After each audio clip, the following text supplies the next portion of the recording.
Maya woke to the soft sounds of the city. Honking scooters, distant chatter in Italian, the clink of cups from a café below. She stretched in bed and rolled over to the window. The morning sun had painted the terracotta rooftops a warm golden orange. It didn't feel real yet. She was in Rome. Her sister knocked on the door. "You awake, sleepyhead?" "Barely," Maya laughed, rubbing her eyes. "Come on, get dressed. I want to show you something before the tourists take over." Maya quickly got ready, pulling on jeans, a t-shirt, and comfortable shoes. She grabbed her bag and passport, just in case. They walked down a narrow cobblestone street. The buildings were old and full of character. Shuttered windows, flower pots on balconies, and laundry fluttering in the breeze. A strong smell of fresh espresso hit them as they passed a café. "Let's stop here," her sister said. "You can't explore Rome without coffee." They sat at a small table outside. A friendly waiter approached. "Buongiorno. Due café?" Her sister nodded. "Sì, grazie." Maya looked slightly confused. "Wait, what did he say?" Her sister smiled. "He asked if we wanted 2 coffees. You'll pick up the basics soon." When the coffee arrived, Maya took a sip and closed her eyes. "Wow, this is way stronger than at home." Her sister laughed. "That's real Italian espresso. Welcome to Europe." After breakfast, they walked toward the Trevi fountain. Maya paused when they turned a corner and suddenly heard rushing water and voices. "Wait, is that it?" "Yes," her sister said, "just ahead." Maya stepped closer and gasped. The fountain was enormous, carved in white stone, surrounded by tourists throwing coins over their shoulders. "It's beautiful," she whispered. "Legend says if you throw a coin with your right hand over your left shoulder, it means you'll return to Rome one day." Maya smiled and pulled a coin from her pocket. "I'm doing it." She closed her eyes, made a wish, and tossed the coin. It landed with a soft splash. Later that morning, they visited the Colosseum. Maya couldn't stop staring at the towering arches, the ancient stones, the faded but powerful energy of history. As they entered the arena, she imagined gladiators fighting, crowds cheering, emperors watching from above. "I can't believe I'm here," she said softly. They took photos, listened to an audio guide, and wandered through the ruins. Maya asked, "How is this still standing after all these centuries?" Her sister replied, "Because people loved it, protected it, and now, so do you." They stopped for lunch at a small trattoria. The waiter greeted them in Italian, and her sister ordered confidently, "I got you pasta carbonara. No tomatoes, just creamy sauce and pancetta." When the food arrived, Maya took one bite and sighed. "Ah, this is heaven. I've never had pasta like this." "I know," her sister said. "Food here is different, simpler, but better." Maya looked around the restaurant, elder couples chatting, locals reading newspapers, children coloring on the tablecloth with crayons. It felt slow, peaceful. No one was rushing. "I love it here," she said. After lunch, they walked down a local market. Stalls lined the street, bursting with colorful fruits, vegetables, cheeses, and handmade crafts. Maya stopped at a table selling leather bags. She admired a deep brown one. The seller smiled. "Buongiorno, bellissima, yes?" Maya hesitated, unsure what to say. Her sister whispered, "Just say, quanto costa? It means, how much does it cost?" Maya tried it. "Quanto costa?" The woman replied quickly in Italian, holding up fingers. "55." €25, her sister translated. Maya thought for a moment. I'll take it. The woman wrapped it with care. Grazie, signorina. Enjoy Roma. Maya held the bag to her chest as they walked away. I just bought something in Italian, she beamed. You did, and you did great. Later that afternoon, they walked along the Tiber River. The water glimmered under the sunlight, and artists had set up small stands selling paintings and jewelry. Maya stopped to admire a sketch of the Vatican. Want to go there tomorrow? Her sister asked. Yes, please. They sat by the river's edge, tired but happy. Today felt like 3 days in one, Maya said, pulling out her phone to check the time. You did a lot. Your first espresso, first Italian conversation, first ancient ruin, first market purchase.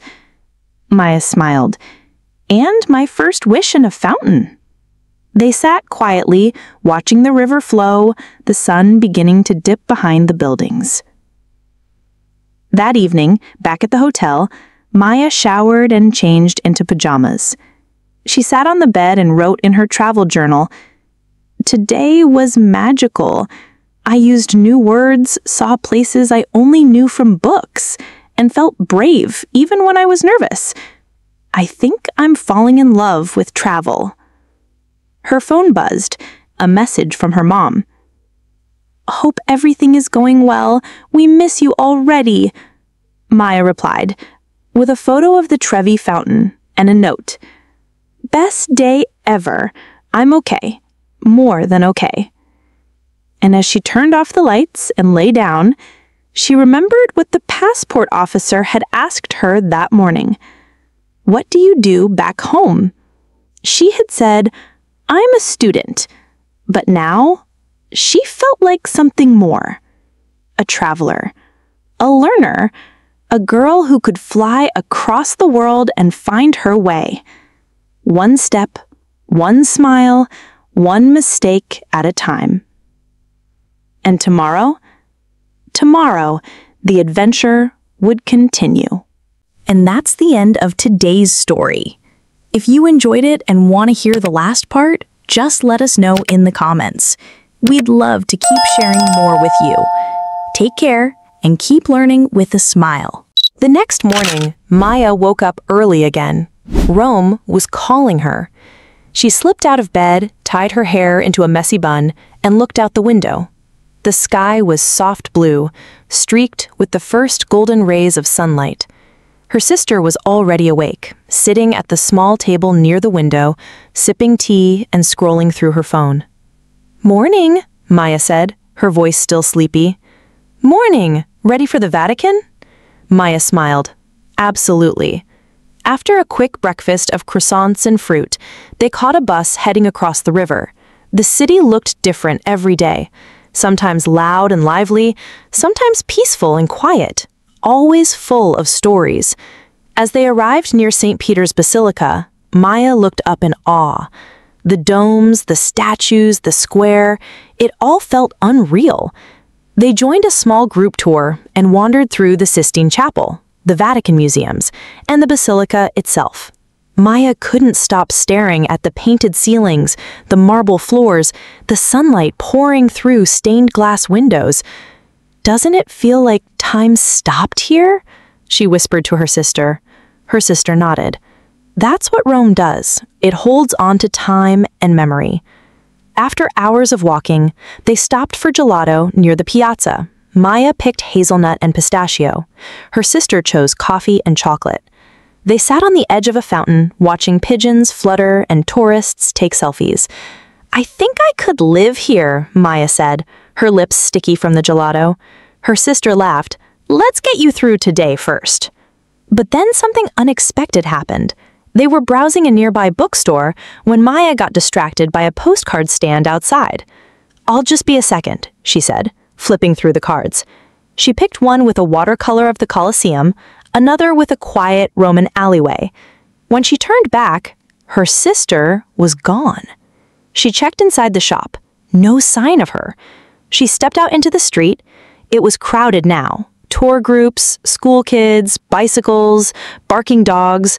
Her chest tightened. She called her sister's name once, twice. No answer. She reached for her phone. No signal. Panic fluttered in her chest. I must have wandered off too far, she said to herself. She tried walking back the way they had come, but every street looked the same. Narrow, curved, sun-washed walls, shuttered windows, potted plants. Okay, stay calm, she whispered. She took a deep breath. Then she saw a sign for Piazza Navona. That sounded familiar. She remembered her sister pointing it out on a map this morning. I can find my way, she told herself. But after 15 minutes of walking, she realized she was still lost. And now she needed help.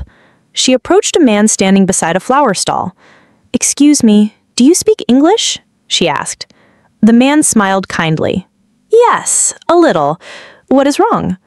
I'm lost. I was with my sister, but we got separated near a bookshop." "Which one?" Maya shook her head. "I don't know the name, but it was near the Vatican." "Ah, many shops near there. You are far now. This is Trastevere." Her eyes widened. "I didn't realize I walked so far." "Don't worry," he said. "Wait one moment." He called to a younger woman behind the flower cart. She stepped forward, smiling warmly. "This is my daughter, Elena. She speaks better English." Elena nodded. "Hi, are you okay?" "I'm okay, just a little scared. I lost my sister, and I don't have internet." Elena pulled out her phone. "You can use mine. Want to call her?" Maya smiled gratefully. "Thank you." She dialed her sister's number and waited. "Hello, Maya?" Her sister's voice was rushed and worried. "I'm okay," Maya said. I wandered off and now I'm in a place called Trastevere." "Trastevere? How? Never mind. Stay where you are. I'm coming." Maya gave her the name of the flower stall. "Elena is helping me. She's so kind." When she hung up, Elena handed her a bottle of water. "You're safe," she said. "Rome is confusing, even for us." "Thank you for being so kind," Maya said. "I was really nervous." "It happens," Elena smiled. "You'll laugh about this tomorrow." 20 minutes later, her sister came running around the corner, out of breath. "Maya!" They hugged tightly. "I was so worried," her sister said. "Are you okay?" "I'm fine now. I got distracted by postcards." Elena waved goodbye. "Enjoy the rest of your trip." "We will," Maya called back. As they walked away, Maya looked down at the postcard still in her hand, the one with the quiet Roman alleyway. "That street on the card," she said. "It looks just like the one I ended up in." Her sister raised her eyebrow. "You basically time traveled with a postcard." Maya laughed. "Next time, I'll use a map." That evening, back at the hotel, Maya was quiet for a while. "You okay?" her sister asked. "Yeah, just thinking." "About getting lost?" "Yeah," Maya nodded. "But also about what happened after." "You mean how a stranger helped you?" "Yeah, that, and how I didn't give up, even when I was scared." Her sister smiled. "You're learning the most important part of travel." "What's that?" "That no matter where you go, people are people, and so are you. You'll make mistakes, you'll feel lost, but you'll always find your way, with help or by helping." Maya leaned back on the bed. "I feel different than when I left home," she said. "Like I'm growing, not just as a traveler, but as me." That night, she added another page to her travel journal. "Today, I got lost in Rome and found something more important than directions, kindness, courage, a reminder that the world is big, but not too big for connection." She closed the book and turned off the lamp. Tomorrow, Florence! A new city, a new train, a new adventure. But tonight, Maya slept, tired, proud, and ready. And if you want to keep learning English through Maya's story, let us know in the comments. Tell us what you loved, what you learned, or simply say, "I want part 4. Your voice helps us grow and helps Maya keep going. So, if you're ready to learn English through real moments, real emotions, and beautiful journeys, leave a comment, follow us, and stay tuned. Maya's train is almost here, and we'd love to have you on board.